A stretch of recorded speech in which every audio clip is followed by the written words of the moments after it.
Saludos, bienvenidos a Camino Electoral. Soy Fernando Tineo. Nuestra conversación de hoy con el decano de la Facultad de Ciencias Jurídicas de la Universidad Católica Andrés Bello, el doctor Jesús María Casal, quien dijo que el espíritu de la elección primaria realizada en el año 2023 sigue presente en este año 2024 y que los venezolanos van a salir a votar masivamente el próximo 28 de julio. Doctor Jesús María Casal, bienvenido a Camino Electoral. Muchas gracias por la invitación. Mire, se dice que la política de hace un año para acá se dividió antes y después de la primaria. ¿Usted cree que el espíritu de la primaria sigue presente en los venezolanos ahora camino a la elección presidencial?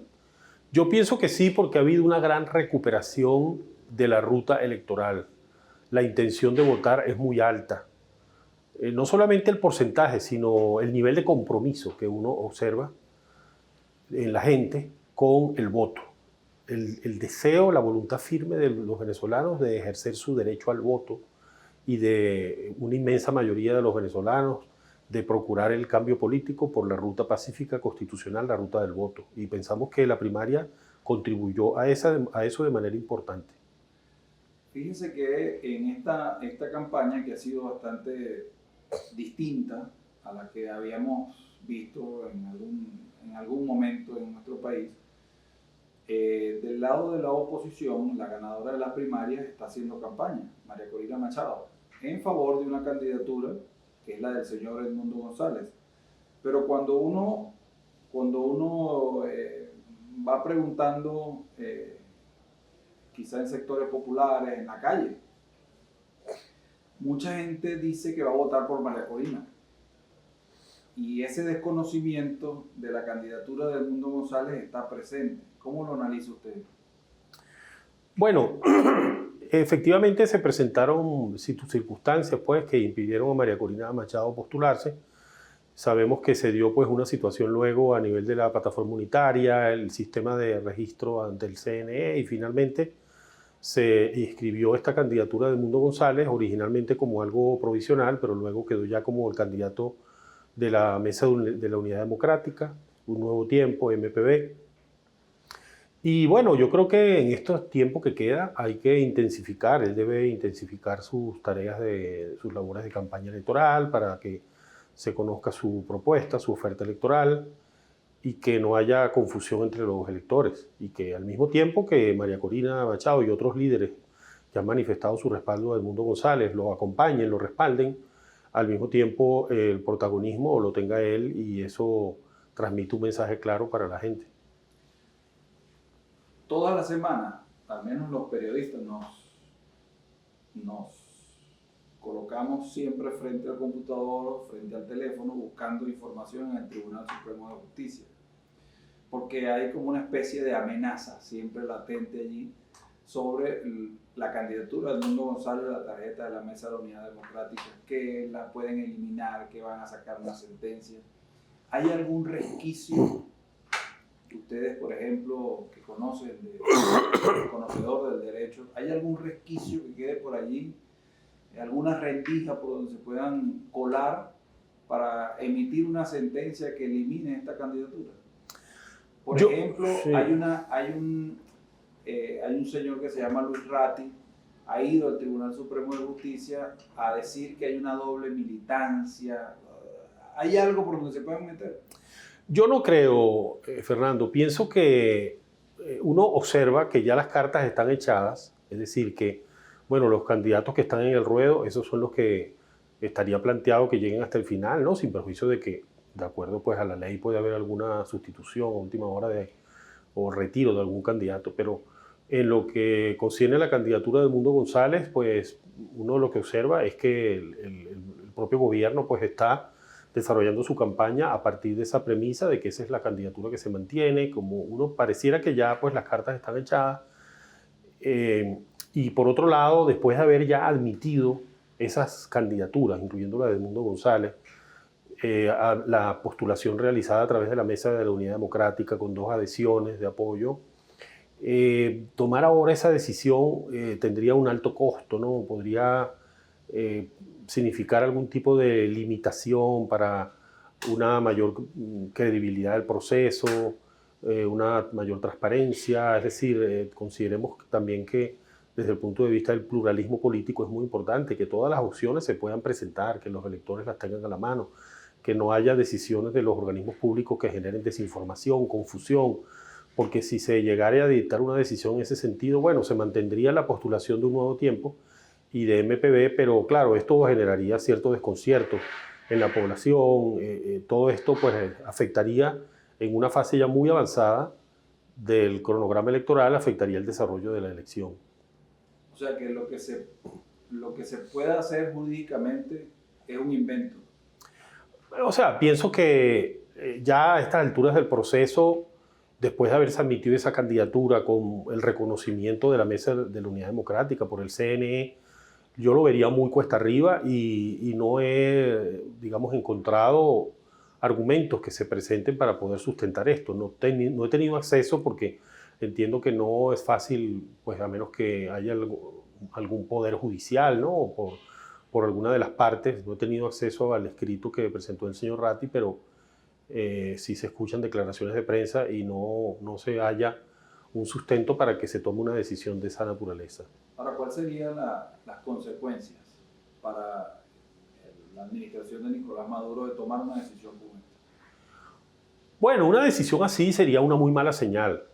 Sería una mala señal en el sentido de que, bueno, sobrevenidamente, viendo cómo va la evolución de la opinión pública, el éxito pues, de una determinada candidatura, las posibilidades de éxito de una candidatura, entonces eso motiva que se tomen decisiones como esa de querer sacar a esa candidatura del juego o restringirle las posibilidades de participación. Todo esto no se corresponde con lo que el propio gobierno declara en el sentido de que, bueno, pues se va a estas elecciones y el gobierno considera que va a tener los apoyos suficientes para ganar. Es como ya poner en riesgo el propio campo pues, de juego democrático con una decisión que pueda excluir a algún candidato.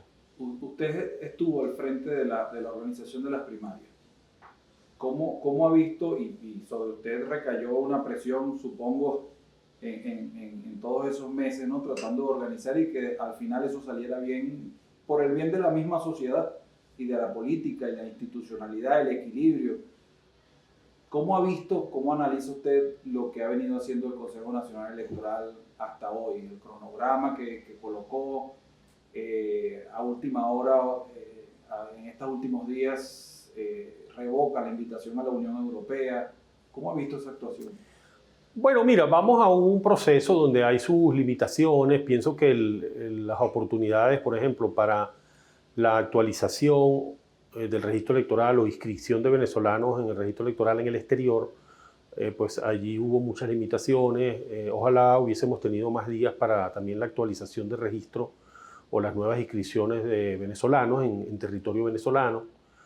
E igualmente, pues el tema de la Unión Europea era lo deseable. Lo deseable es que se hubiese mantenido esa observación de la Unión Europea como un elemento complementario. No hay por qué plantear la observación de la Unión Europea como una negación pues, de las competencias del CNE o como una subordinación a factores foráneos, ¿no? En cuanto a el otorgamiento de credibilidad de los resultados. No, hay que ver la observación de la Unión Europea como una pieza más en un conjunto de elementos donde está la observación nacional, está la veeduría, también va a estar el Centro Carter. Es algo saludable, hubiera sido saludable para el proceso e incluso he escuchado algunas voces que han planteado que se pueda dar una reconsideración. No sé si eso los tiempos lo permiten ya, pero sería muy recomendable, ¿no? Algún tipo de reconsideración en este sentido, es decir, que el CNE pueda separar lo que es su postura o la postura de la Asamblea Nacional respecto del tema de las sanciones y otra cosa son los derechos de la gente, los derechos a participar en los procesos electorales con la mayor confiabilidad posible y con la participación bastante amplia de observación o acompañamiento nacional o internacional. Ayer la señora María Corina Machado invitaba a miembros políticos de la Comunidad Europea que vinieran a Venezuela el día de la elección, tratando de resguardar el proceso, que haya esa veeduría del proceso sin que estén permisados por el Consejo Nacional Electoral? Yo creo que lo más recomendable sería que los propios actores políticos y también la representación de la Mesa de la Unidad Democrática ante el Consejo Nacional Electoral planteara fórmulas para ampliar esa presencia de veedores internacionales. Todo eso me parece que es pertinente. Creo que al final esas iniciativas pues hay que coordinarlas con el Consejo Nacional Electoral y tal vez hay margen todavía para eso, porque, por ejemplo, hemos visto esta información también que se ha difundido sobre la suspensión de la presencia en Venezuela de la observación del Tribunal Electoral de Brasil y de Colombia. Sin embargo, tengo entendido que sí van a venir algunas autoridades, algunas digamos, representantes populares de esos países. Entonces hay tal vez fórmulas que pueden compensar un poco la supresión de estas formas de observación. Fue a propósito esa corta campaña, bueno, ni siquiera vimos campaña por parte del CNE para actualización e inscripción en el registro electoral. Fue muy corto eso fue a propósito. No sabría decirlo, o sea, sí creo que lo deseable era haber dado un periodo más amplio, porque es una cifra muy grande la de esa brecha que existe, ¿no? En cuanto al número de venezolanos en edad de votar y los que están inscritos en el registro electoral o que están inscritos con su dirección actualizada dentro del territorio venezolano. Y por supuesto en el exterior la brecha muchísimo más grande, pues un porcentaje muy pequeño los que van a tener oportunidad de participar. Y es un tema donde pues hay que acometer reformas legales también y regularizar la situación también de delegaciones diplomáticas en países como los Estados Unidos, donde pues no existe ahora esa posibilidad, pero que eso debería, tan pronto como sea posible, regularizarse el funcionamiento de las delegaciones consulares en todos los países del mundo. ¿Cuál debería ser el papel de la Fuerza Armada el 28 de julio y posterior al 28 de julio? Bueno, mantenerse en el marco de la Constitución, respetar los procesos democráticos, dentro del propio marco de sus atribuciones constitucionales, respaldar a las autoridades civiles que sean electas, por supuesto una vez que le corresponda al presidente que sea electo asumir posesión del cargo a partir de enero del próximo año, asumir su rol institucional. Creo que lo que yo destacaría como lo más importante es el papel institucional de la Fuerza Armada Nacional en el marco de la Constitución, que la Constitución actual claramente le otorga ese papel institucional. No deben depender de ninguna parcialidad política, de ninguna persona, sino estar al servicio de la nación y reforzar tanto como se pueda ese carácter institucional de las Fuerzas Armadas. Y seguramente la Fuerza Armada Nacional tendrá una preocupación fundamental, es por mantener la paz, porque esta disputa electoral pues, se mantenga dentro de unos cauces institucionales, que se pueda dar un proceso en términos pacíficos, democráticos. Esta debe ser una preocupación seguramente y un interés de muchos integrantes de la Fuerza Armada. ¿Cómo analiza usted un gobierno de oposición?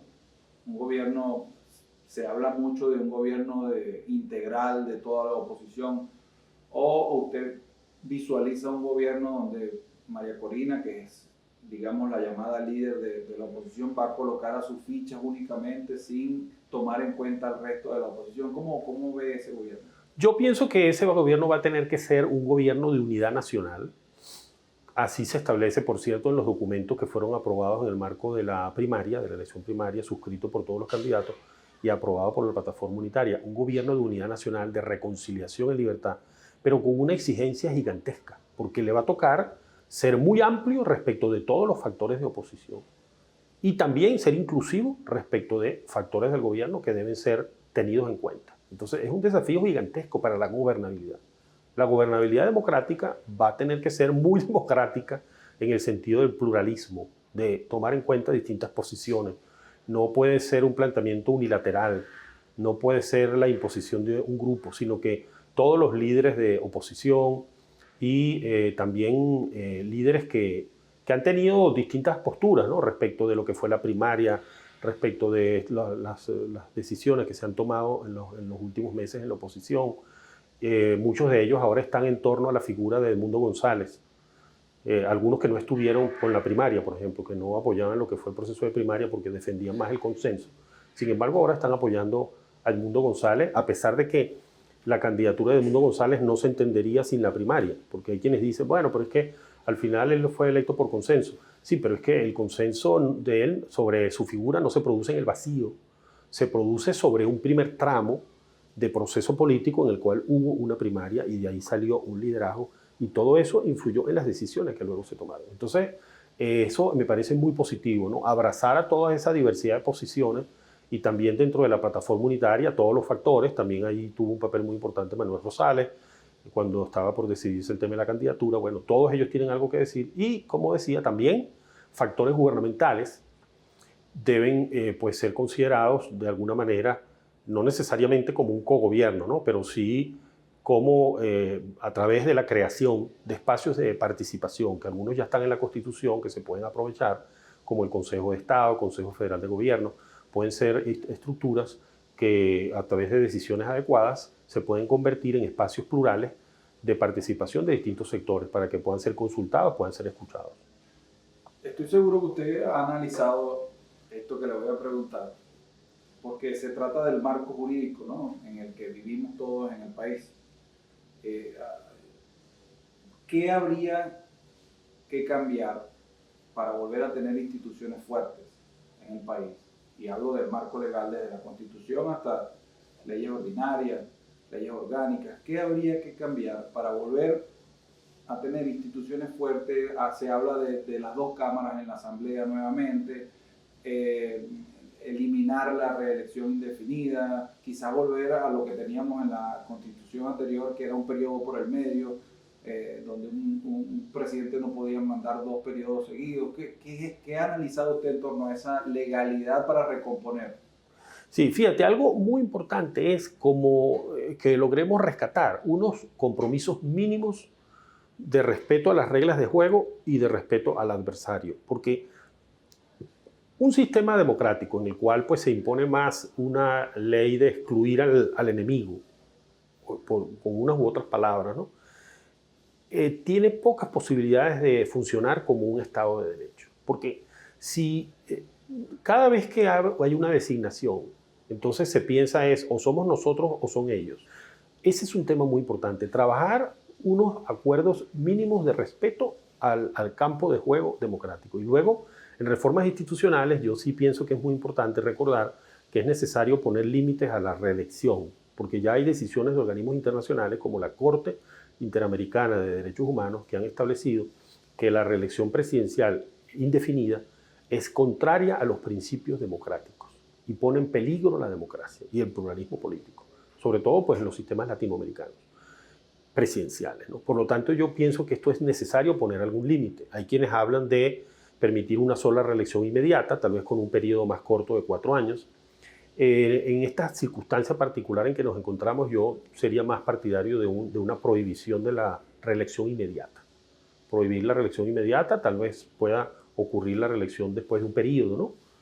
Es un poco lo que fue el planteamiento de Bolívar. Simón Bolívar lo planteó en el Congreso de Angostura.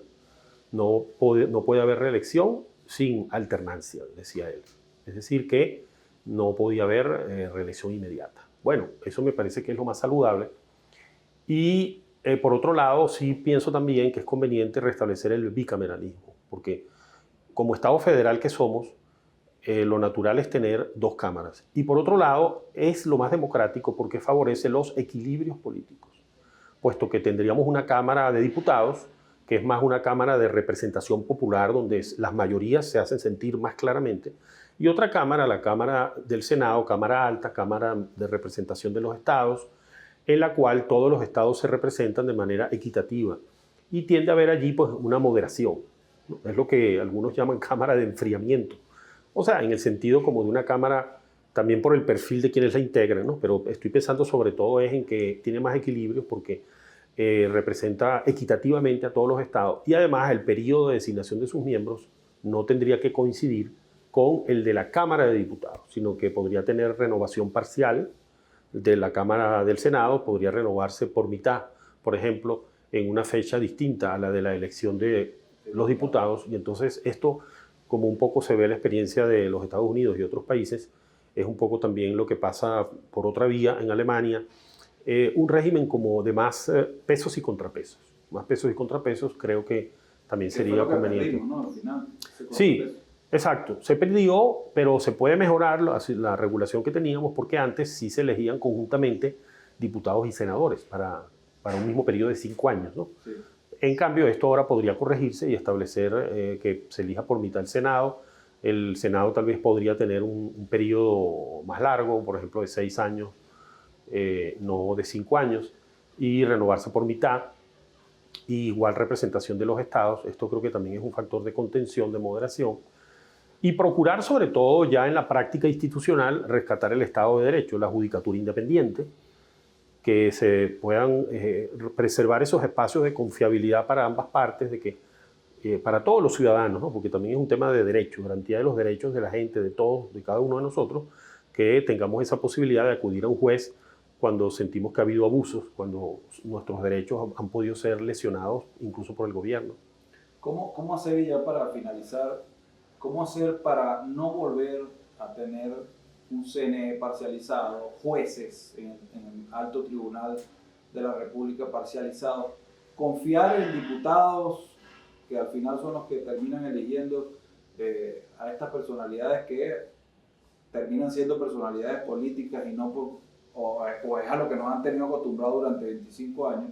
¿Cómo hacer confiar en esos diputados que son los que al final eligen a estas personas, o hay alguna otra fórmula para que eso sí vuelva a ser independiente? Bueno, aquí importan mucho las prácticas institucionales. A veces este tipo de problemas no se resuelven solo por las normas, por la regulación, sino las prácticas institucionales, que vayamos creando una cultura institucional donde se entienda que eso es necesario, es decir, que hay un límite para el interés político de colocar en alguno de estos cargos a personas cercanas, porque si se sobrepasa esa línea, se destruye la institución, entonces ya no puede cumplir la función que le tocaría en una democracia. Podrá tener otra, que es, bueno, ser un instrumento de dominación, pero no la función que le toca en una democracia. Y en este sentido, la propia Constitución prevé procedimientos que deberían conducir a mejores designaciones, porque se prevén los comités de postulaciones con participación de la sociedad civil, además de diputados. Tal vez debería aquí dársele una mayor preponderancia a la sociedad civil en esa fase de preselección, porque ahí se hace una preselección y luego el listado pasa a la Asamblea, pero esto no ha funcionado tal como se prevé en la Constitución. Habría que mejorar estos procedimientos, darle más peso a la participación de la sociedad civil, la postulación de universidades, colegios profesionales, para que se sea también más estricto en la aplicación de los baremos, de forma que lleguen allí los mejores en cada uno de los campos y que no tengan un compromiso partidista tan intenso que eso ponga en entredicho su imparcialidad para el cumplimiento de sus funciones. Tal vez en una primera etapa, porque el objetivo tiene que ser el juez independiente, el contralor independiente, el fiscal general independiente, el defensor del pueblo independiente, ese es el objetivo. Pero viniendo de un proceso tan intenso como este, ¿no?, que ha habido de lucha política, es posible que en una primera etapa se busque un cierto equilibrio. Es decir, que se pueda de alguna manera pensar que quienes van a integrar el TSJ u otro organismo, se pueda pensar, bueno, tal vez tienen algún compromiso ideológico con alguna fuerza, con algún factor, pero que no sean militantes y que esté siempre asegurada la excelencia profesional y la independencia. Pero es probable que los factores políticos, en la desconfianza tan grande que existe, en un primer momento quieran tener un cierto equilibrio, pero esto solo podría aceptarse como algo provisional, en una fase de transición hacia una democracia más fuerte, hacia una institucionalidad más fuerte, indistintamente de cuál sea el resultado de las elecciones. Tenemos que ir hacia una institucionalidad democrática realmente sana. Sembrar para recoger los frutos democráticos. Exacto. Gracias por haber aceptado la invitación. No, gracias a ustedes, de verdad. Como escucharon al decano de la Facultad de Ciencias Jurídicas de la Universidad Católica Andrés Bello, doctor Jesús María Casal, la recomposición del país pasa por la recuperación del Estado de Derecho, la eliminación de la reelección indefinida y la reinstitucionalización de los poderes del Estado. Soy Fernando Tineo y esto fue Camino Electoral.